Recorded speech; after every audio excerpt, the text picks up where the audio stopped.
Assalamualaikum warahmatullahi wabarakatuh.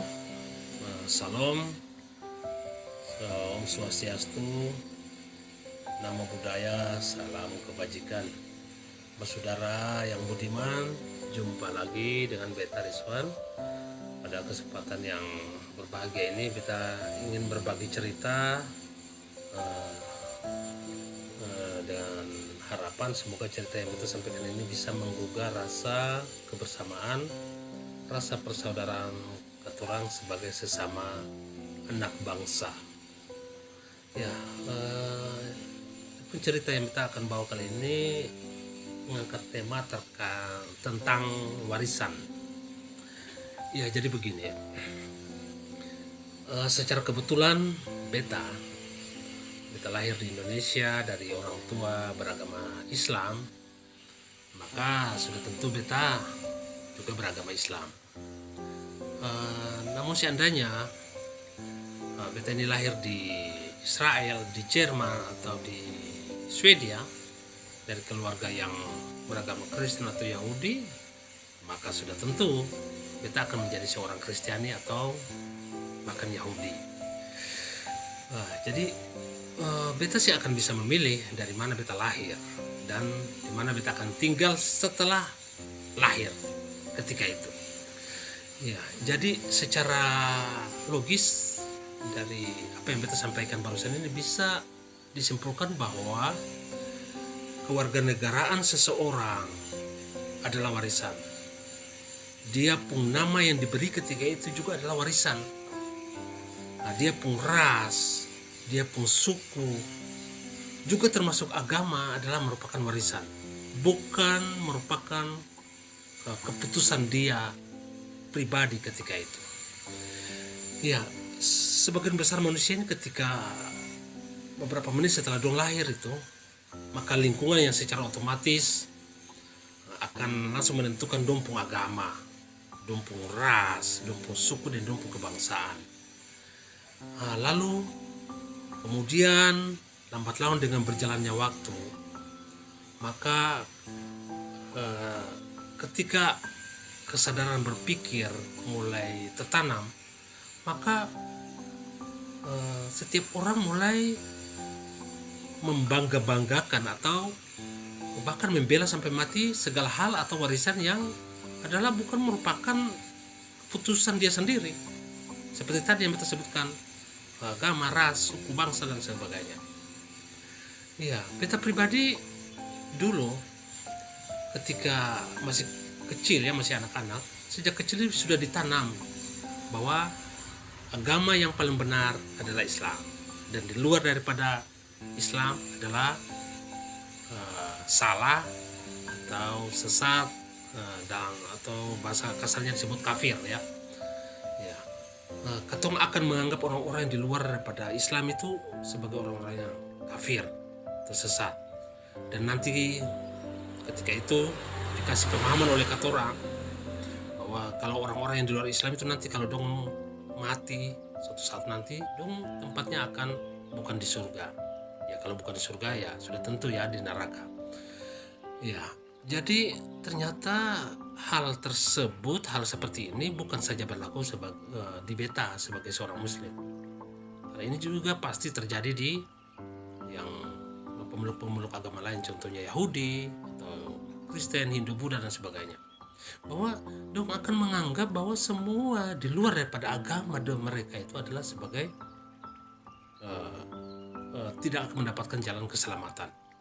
Sebagaimana contoh ketemu saudara Kristen yang meyakini bahwa Yesus adalah Tuhan, secara otomatis dong akan berpikir bahwa di luar daripada Kristen pasti tidak akan mendapatkan keselamatan. Jadi ini sesuatu hal yang lumrah ya, sesuatu hal yang wajar. Sesuai dengan di kitab suci ini, dalam Quran itu ada Allah Subhanahu wa taala pernah berfirman begini. Kulu hisbin bima ladaihum farihun, bahwa setiap orang itu akan merasa bangga dengan apa yang ada di tangannya. Artinya apa? Dia akan merasa bangga dengan apa yang dia pegang, apa yang dia yakini. Ya. Jadi beta ingin sampaikan begini. Ya, Coba katong sama-sama bayangkan, kalau katorang ini masih suka baku hasut satu dengan yang lain terkait dogma atau doktrin-doktrin agama. Lalu katorang masing-masing antara umat beragama ini masih seng stop baku adu superioritas yang pernah ada di pun titik temu. Apa yang akan terjadi nanti dengan katong punya negara ini dan bangsa ini? Ada salah seorang, kita ingin bilang begini, ada salah seorang tokoh namanya Jalaluddin Rumi. Dia berkata begini, bahwa kebenaran adalah ibarat selembar cermin di tangan Tuhan, lalu akan jatuh berkeping-keping, jatuh ke lantai berkeping-keping.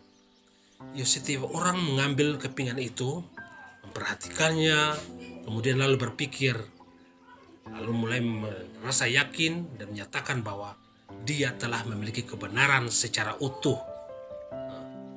Jadi itu salah satu karakteristik umat beragama, memang saling mengklaim kebenaran dompu agama masing-masing. Manusia memang berhak menyebarluaskan ajaran agama, ayat-ayat Tuhan, tetapi jangan sekali-sekali pernah mencoba-coba untuk menjadi Tuhan. Usah sibuk mau hitung orang-orang mana yang masuk surga, berapa banyak masuk surga, orang-orang mana yang masuk neraka. Sebab katong ini bukan Tuhan. Katong status sama, adalah hamba. Latar belakang dari sering timbulnya perselisihan umat beragama ini karena apa? Karena masing-masing merasa mengklaim memiliki warisan yang paling benar. Merasa golongannya sebagai golongan yang dipilih oleh Tuhan. Karena mungkin bisa jadi karena di dalam kitab sucinya masing-masing atau di dalam ajarannya masing-masing, Tuhan memberikan jaminan seperti itu. Agama apapun yang ada yang meragukan, Islam, Kristen, Yahudi, Hindu, Buddha ataupun yang beta yang sebutkan, itu pasti meyakini bahwa Tuhan itu maha kuasa, maha segala-galanya. Kalau Tuhan mau, maka bisa saja dia menjadikan katong ini semua sama. Satu rupa, satu agama, satu bangsa, budaya yang sama. Tapi yang katong lihat kan seperti itu. Lalu katong berpikir, apakah mungkin satu negara itu jika dihuni oleh satu agama saja, maka akan dijamin bahwa negara itu akan rukun? Belum tentu. Karena faktanya banyak negara-negara yang di dalamnya cuma satu agama, suku bangsanya sama. Tapi negara itu sampai hari ini masih berkecamuk, masih rusuh.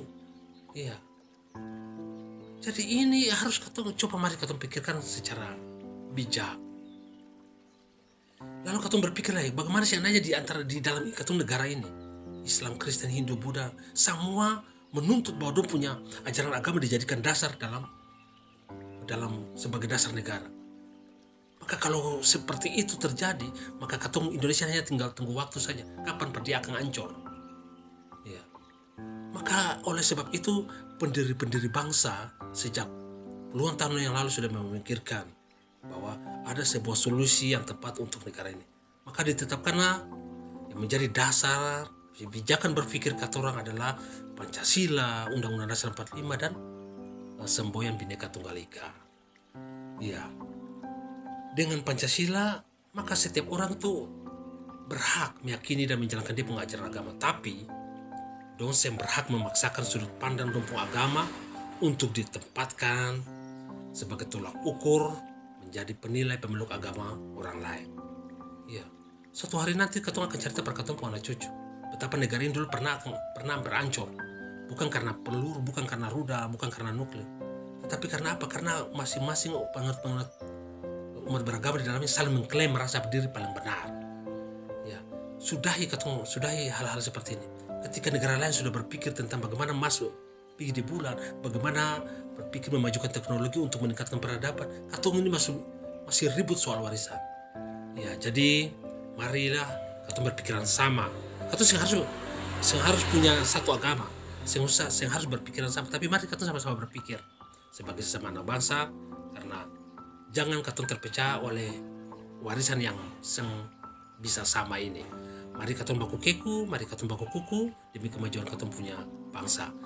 Bravo Ambon Manisir, bravo Maluku, Jaya Indonesia, menyongsong pemilu damai.